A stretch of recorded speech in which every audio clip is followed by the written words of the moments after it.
TV show Breaking Bad that tells the story of Jesse Pinkman and what happened to him after the series finale. I'm a huge fan of Breaking Bad. Breaking Bad, in my opinion, is probably the best TV show ever made. And when I found out they were making a Breaking Bad movie, I was super hyped for it. So much so that I made a little special video about what I was hoping for. I haven't done one of those fully foreshadowing videos in a long time. You think I should bring those back? Whatever your thoughts, let me know. But what I really was most excited for was seeing the continuation of the story, because the biggest question that was on every fan's mind was what happened to Jesse. So I was really excited to be getting that closure in a movie form of Breaking Bad, especially after I found out that Vince Gilligan would write and direct said movie. And now that I've seen this movie, I will say it was really good. It definitely did its job, but I will also say I was a little bit underwhelmed by it. So let me get into that. So this movie essentially takes place immediately after the events of Breaking Bad. You know, Jesse is in the El Camino, he is getting away from the crime scene, he eventually reunites with Skinny Pete and Badger. He crashes there that night, but he recalls in a flashback that he had with the character Mike that he talked about the idea of going to Alaska, because in Alaska, he can completely start fresh, start a new life, he can literally he can start all over there. So now his goal is to find a way to get to Alaska before the police find him. And yeah, getting into right out the gate, Aaron Paul, once again, is awesome as Jesse Pinkman, but we all figured that. But what I also really like seeing with Jesse is really seeing right here just how far along he has come as a character. Because you remember in the first season of Breaking Bad, first couple of seasons anyway, he was kind of an idiot, he was a punk, he just went along with whatever Walt did because Walt was the brains of the operation. You really see right here just how far along he has come. He's got some brains in him now. He knows how to devise the plan he has to do to get to where he needs to get to. Like one example he has is when he's with Skinny Pete and Badger, they find out that the El Camino is being tracked by the cops. So, you know, Skinny Pete, Badger, Jesse, the three of them are just like, okay, here's the deal. You're going to take the Thunderbird, you're going to drive off with that, we'll take the El Camino, and we'll just say, oh hey, at one point we traded the Thunderbird for the El Camino because we wanted the El Camino, and then the cops will have to let us go because they won't have any sufficient evidence that, you know, you were with this car. And now the next step of the plan, Jesse has to find a way to get the money he needs to get all the way to Alaska, and he's gonna need a lot of it in order to pull it off in a way that the police aren't gonna find him. So we discover in a flashback that Jesse was helping Todd when he was being held captive at the time. He had to help him dispose of a body of Todd's maid because his maid discovered the money that Todd was hiding. They had to dispose of her body, they had to re-hide the money, and now that Todd's gone, you know, Jesse knows, he's like, okay, there's a lot of money hiding in the fridge in this apartment. If I can get that money, I'll have more than what I need to start a fresh life. I appreciate seeing that flashback with Todd because it just reminds you just what Jesse went through. It kind of reminds you how much of a piece of fucking shit Todd was. Literally just killed his maid because you found the money. Like, wasn't even really gonna question it or anything, but he's like, nope, you have to die because you saw it. It's like what he did with that little kid when they did the train heist in the show. I will say what threw me off, and I'm sure what threw a lot of fans off, is the actor who played Todd. He's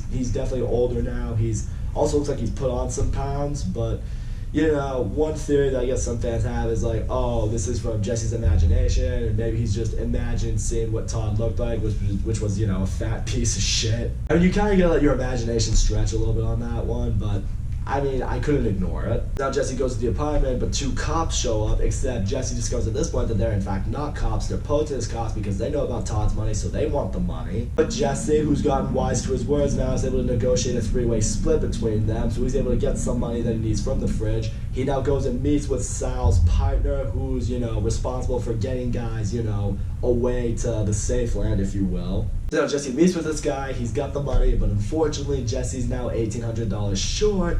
So he's like, well, shit, now I gotta find a way to get that money back. So now Jesse's thinking to himself, okay, the only real shot I have to get that money is to go back and find those two thugs who tried to take the money as well. I need to get the money from them that I need. So again, what we see here is another moment of Jesse just showing how smart he has become. At one point he calls his parents. He, you know, tells them where he is, where he's going, so, you know, they go after him, they leave the house. The police that were there, anticipating Jesse would come back, they also leave. Now Jesse can go into this empty house, he goes into his father's safe, and he takes two guns that he needs. And now we get what, for me, was my favorite part of the whole movie. He finds the thugs, they've been using their money on just, you know, hookers and cocaine, you know, what most criminals will just spend it on. You know, one of the guys offers Jesse a deal. He's like, alright, how about we do a little Mexican standoff right here? Whoever draws first and shoots gets all the money, alright? I know you just want 1,800, but let's just go for it all. It's winner takes all here. Whoever dies Survivor gets the money, and Jesse's like, all right, let's do it, because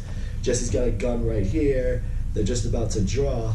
But what happens next? Turns out Jesse had the other gun he had in his jacket pocket the whole time. So right before one of the guys draws his gun on him, Jesse just shoots him dead. So yeah, Jesse, he just won. He outsmarted him. Jesse then kills the other guy. He scares the rest of their friends off. And then from there, he collects the money he needs. He also sets off an explosion in that warehouse that they were in, which will cover any trace of him being there. And from there, I will say, the movie does kind of end a little bit abruptly. Jesse now has the money he needs. The guy now brings him all the way to Alaska. He's like, okay, here's your social security. Here's your new driver's license. Here's your new name.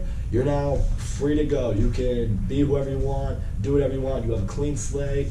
Go live your life. And now, Jesse just drives off into Alaska for whatever awaits for him there. I will say, for me, the reason that kind of ended abruptly is, after I was thinking about it, after this movie was over, I don't know if I would really consider El Camino a movie. Because for me, this movie, I don't know if enough really happened for me to consider it a movie. In my eyes, I kind of saw it more as like a two-part episode of Breaking Bad, or in this case, maybe a two-part epilogue towards Breaking Bad. That gave you the closure, hey, here's an epilogue for what happened to Jesse. But looking at it as a movie, for me, it did kind of fall a little bit flat in that sense, because I don't know if enough happened. But I will say, as like a two-part, maybe TV special, I was able to buy a little bit more as that. So all in all, after watching El Camino, I am very glad this was made. Aaron Paul, once again, is great as Jesse Pinkman. I like seeing the nostalgia with him. I like seeing his character being back. I like seeing how much his character really has grown. This reminding you just how much he's grown. The writing in the movie is great. The dialogue between characters is awesome. The movie has some really intense moments that just grip you with certain characters, which the show always did such a great job with. That's clearly here or there. You can tell Vince Gilligan was behind this, and that's awesome. I've seen a lot of the cameos we got in certain flashback with characters. I mean, we got cameos of Mike, Jane, Jesse's old girlfriend. Walter White even had a cameo, which was good. I was very glad Bryan Cranston came back for at least one scene. I like seeing all these flashbacks kind of showing Jesse's motivation for trying to find a new life, trying to get away so we can start fresh. But I will say, going into this movie, I did have absurdly high expectations for it, because, I mean, it's a Breaking Bad movie. I was really excited for what this was maybe going to be.